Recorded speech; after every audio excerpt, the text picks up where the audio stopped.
ఉత్తరాంధ్ర అయోధ్యగా పేరుగాంచిన రామతీర్థంలో ఈరోజు గిరి ప్రదక్షిణ కోసం ప్రత్యేకించి రోడ్డు కూడా నిర్మించిన పరిస్థితి కనిపించింది. దీన్ని ఇప్పటికే వర్చువల్గా పవన్ కళ్యాణ్ కూడా దీన్ని అయితే ప్రారంభించిన పరిస్థితి కనిపించింది. ఇదే క్రమంలో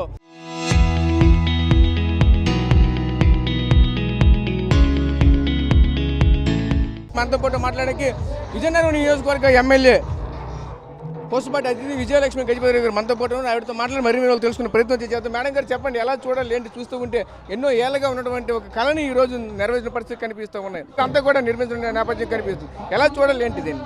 ఇది పంచాయతీరాజ్ డిపార్ట్మెంట్ మన ఉప ముఖ్యమంత్రి గారు పవన్ కళ్యాణ్ గారి శాఖ నుంచి 3.5 కోట్ల నిధులు, సుమారు 4 కిలోమీటర్లు గిరి ప్రదక్షిణ ప్రజలు సులువుగా చేయటానికి ఒక రోడ్ అనేది నిర్మించటం జరిగింది. అయితే ఇది ప్రత్యేకంగా మన నెల్లిమర్ల ఎమ్మెల్యే గారు లోకం నాగమాధవి గారు కంటిన్యూగా ఫాలో అప్ చేస్తూ ఇది మనం ప్రజల సౌకర్యం కోసం మనం తెచ్చుకున్నాం. అలాగే ఈ రోజుల్లో మనం చూస్తుంటే మనకు అన్ని విధాలుగా ఒక డెవలప్మెంట్ అనేది జరుగుతుంది. దైవ భక్తి విధానం, అలాగే పిల్లల్ని తప్పుదారి ఈ రోజుల్లో చాలామంది పిల్లలు వెళ్ళిపోతున్నారు ఈ డ్రగ్స్కి బానిసలై. అలాగే వాళ్ళు అసలు ఒక తప్పి దారిన వెళ్ళిపోతున్న తరుణంలో మనం వాళ్ళని ఒక మంచి దారిలో తీసుకురావటానికి ఈ విధంగా ఒక దైవ భక్తి అనేది మన ప్రభుత్వం ప్రోత్సహించటం జరుగుతూ ఉంది.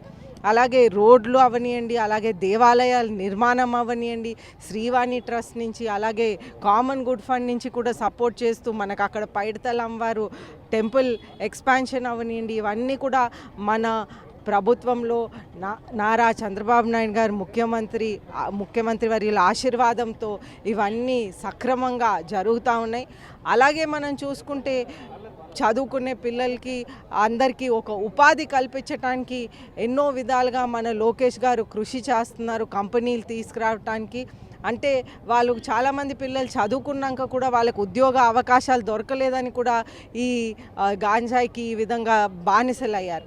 అయితే లోకేష్ గారు అది కనిపెట్టి ఇది అవ్వకూడదు మన రాష్ట్రంలో అని వారు ప్రత్యేకంగా కృషి చేసి డావోస్ వెళ్ళి రీసెంట్గా నిన్నగాక మొన్న మనం ఆర్సిలర్ మిట్టల్ కంపెనీ అనేది కూడా ఆర్సిలర్ మిట్టల్ నిపాన్ స్టీల్ అనే కంపెనీ కూడా మనం స్థాపించటం జరిగింది. దీనివలన మనకి ప్రత్యక్షంగా పరోక్షంగా చూసుకుంటే మనకి 1,00,000 ఉద్యోగ అవకాశాలు అనేది మన ఉత్తరాంధ్ర ప్రాంతానికి దొరుకుతుంది.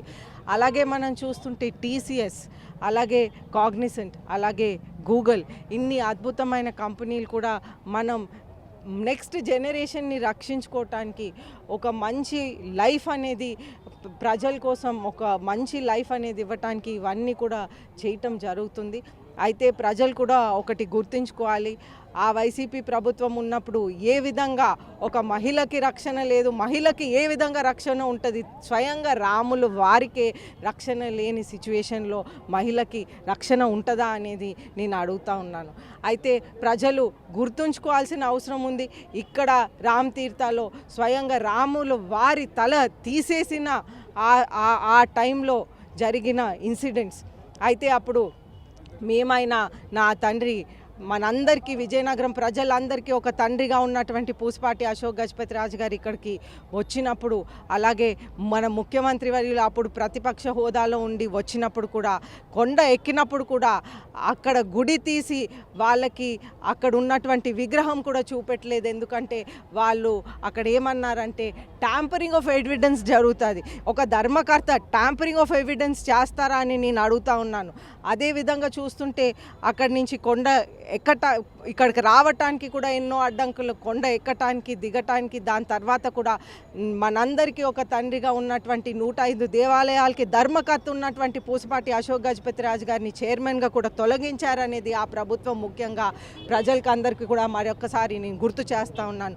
మళ్ళీ మేము కోర్టుకు వెళ్ళి తెచ్చుకున్నామనేది మళ్ళీ మీ అందరికీ ఒకసారి గుర్తు చేస్తూ ఉన్నాను. ఒక మంచి ప్రభుత్వం, ఒక ఎన్డీఏ ప్రభుత్వం, మన తెలుగుదేశం, జనసేన, బీజేపీ పార్టీ కలిసి ఉన్నటువంటి ప్రభుత్వంని మీరు ఇప్పుడు ఎన్నుకున్నారు కాబట్టి అన్ని డెవలప్మెంట్ యాక్టివిటీస్ అన్నీ కూడా మంచిగా మంచి మార్గంలో జరుగుతూ ఉన్నాయి. అయితే మీరందరూ కూడా ఈ యొక్క ప్రభుత్వంని మరొక 15 సంవత్సరాలకి ఇదే విధంగా ఉంచి ఈ విధంగా చేస్తే మన రాష్ట్రం ఒక కొత్త రాష్ట్రం అయినప్పటికీ కూడా అగ్ర రాష్ట్రంగా మిగిలిపోతుంది అనేది మరొకసారి మీ అందరికీ విజ్ఞప్తి చేస్తూ సెలవు తీసుకుంటాను. అంటే ముఖ్యంగా మీ తండ్రి గారు దీనికి ఆలయ ధర్మకర్తగా ఉన్నారు. ఈ క్రమంలో ఎంత డెవలప్మెంట్ జరుగుతూ ఉంది, మీకు ఎలా అనిపిస్తుంది ఏంటి? చూస్తూ ఉంటే ఒకవైపు చాలా డెవలప్మెంట్స్ గుడిపరంగా కావచ్చు, ఈరోజు చుట్టూ గిరి ప్రదక్షిణకి ఎప్పటి నుంచో ఉన్నటువంటి కళ, ఎవరు వెళ్ళాలైనా సరే ఎన్నో ప్రయాసాలు పడవలసి వచ్చేది. ముఖ్యంగా మహాశివరాత్రి రోజు కానీ లేదంటే ఇప్పుడు జరగబోయే రామ తీర్థాలకు సంబంధించినటువంటి ప్రత్యేక పూజల కార్యక్రమాలు జరిగేటప్పుడు కానీ ఎవరు కూడా వెళ్ళని పరిస్థితి. ఈరోజు ఇటువంటి కార్యక్రమాలు ఎలా అనిపిస్తున్నాయి ఏంటి? అంటే ఇప్పుడు చాలా సంతోషం అనిపిస్తుంది. ఇటువంటి మంచి డెవలప్మెంట్ కార్యక్రమం అంటే మన నెక్స్ట్ జనరేషన్కి కూడా మన సాంప్రదాయాలు మనం ఇవ్వాలనే ఉద్దేశంతో వాళ్ళకి మంచి సౌకర్యాలు ఒక గుడి చుట్టూ మనం ఆర్గనైజ్ చేస్తే వాళ్ళందరూ కూడా ఈ సాంప్రదాయాలు అందిపుచ్చుకుంటారనే విధానంగా మన ప్రభుత్వం అనేది చేస్తూ ఉంది. అయితే ఇది మన ప్రైమ్ మినిస్టర్ గారు నరేంద్ర మోదీ ఒక కళ అని నేను అనుకుంటా ఉన్నాను. ఎందుకంటే అటువైపు మనం చూస్తుంటే శ్రీరాముల వారి టెంపుల్ అయోధ్యలో కూడా కట్టిన తరుణం అంటే ఎన్నో సంవత్సరాలకి అది కూడా ఒక కోరికగా మిగిలిపోయినప్పటికీ అది ఎప్పుడు అవుతుందా లేదా అని ప్రజలందరూ అనుకున్నప్పుడు నరేంద్ర మోదీ గారు స్వయంగా అక్కడ ఆ గుడిని నిర్మించారు. అదేవిధంగా మనం చూస్తుంటే ఇక్కడ కూడా మన అందరూ 3 పార్టీలు ఎన్డీఏ ప్రభుత్వం కల్పున్న తరుణంలో ఇటువంటి అద్భుతమైన డెవలప్మెంట్స్ మనం చూస్తుంటే ఇక్కడ ఒక గిరి ప్రదక్షిణే కాదు, మనకి విజయనగరంలో చూస్తుంటే అమ్మవారి టెంపుల్ ఒక ఎక్స్పాన్షన్ ప్రాజెక్ట్ కూడా జరుగుతూ ఉంది. అలాగే ప్రతి వీధి అంటే మన భారతదేశంలో ఎక్కడెక్కడ గుడిలు లేవో అక్కడ కూడా గుడిలు నిర్మించటానికి ఎన్నో దేవాలయాలు నిర్మించటానికి శ్రీవాణి ట్రస్ట్ నుంచి కూడా మన ఎండోమెంట్స్ మినిస్టర్ ఆనం రామనారాయణ రెడ్డి గారు కూడా ఎంతో కృషి చేసి అంటే మనం ఎక్కడైతే గుడి లేదో మనం గుడికి పెట్టుకుంటే అది 10 lakhs అయినా 15 lakhs అయినా 20 lakhs అయినా శాంక్షన్ చేయడం జరిగింది. శ్రీవాణి ట్రస్ట్ నుంచి ఫ్రీగా ఆ గుడి అనేది ప్రజల సౌకర్యం కోసం కట్టడం జరుగుతూ ఉంటుంది. దీనికి సంబంధించినటువంటి ఇప్పటికే అన్ని రకాలుగా పూర్తి స్థాయిలో అన్ని ఏర్పాట్లు చేసి ఈరోజు ప్రారంభించామని కూడా చెప్తారు. వర్చువల్గా చూసుకుంటే ఈరోజు పలువురు మంత్రులతో పాటు డిప్యూటీ సీఎం పవన్ కళ్యాణ్ కూడా ఈ యొక్క కార్యక్రమంలో పాల్గొనే నేపథ్యం కూడా కనిపించింది. దీనికి పట్ల అతను కూడా ఒక విధంగా చెప్పాలంటే ఒక భావోద్వేగానికి గురైన పరిస్థితి. ఎందుకంటే ఆనాడు రాముని తల నరికేటప్పుడు తీసేటప్పుడు కూడా మేము ఎంతో బాధపడ్డాను, ఈరోజు ఈ కార్యక్రమాలు పాల్గొనడంతో నాకు ఎంతో ఆనందంగా ఉందంటూ కూడా చెప్పుకోసం నేపథ్యం కూడా కనిపించింది. ముఖ్యంగా చూసుకుంటే ఈరోజు రాష్ట్రంలో ఎక్కడ ప్రతి ఒక్క గ్రామాల్లో కూడా దేవాలయాలు ఏర్పాటు చేయడానికి ఈరోజు కూటమి ప్రభుత్వం అన్ని విధాలుగా ఏర్పాటు చేస్తుందని చెప్తున్నారు. ముఖ్యంగా ఈరోజు ఈ యొక్క ఏదైతే దీనికి సంబంధించినటువంటి ప్రధానంగా మనం చూడవచ్చు రామతీర్థాలకు సంబంధించినటువంటి ఈ యొక్క దేవాలయాన్ని దానికి సంబంధించిన అభివృద్ధే కాకుండా దీనికి సంబంధించినటువంటి పర్యాటక కేంద్రంగా కూడా దీన్ని తీర్చిదిద్దడమే మా ధ్యేయంగా మనకైతే లోకల్గా ఉన్నటువంటి ఎమ్మెల్యే లోకం నాగమాదేవి గారు కూడా చెప్పుకోసం నేపథ్యం కూడా కనిపిస్తూ ఉన్నది. ప్రస్తుతం ఇది రామతీర్థాలు ఉన్నటువంటి తాజా పరిస్థితి. కెమెరా పర్సన్ నాయుడుతో రాజేష్, RTV, రామతీర్థాలు, విజయనగరం జిల్లా.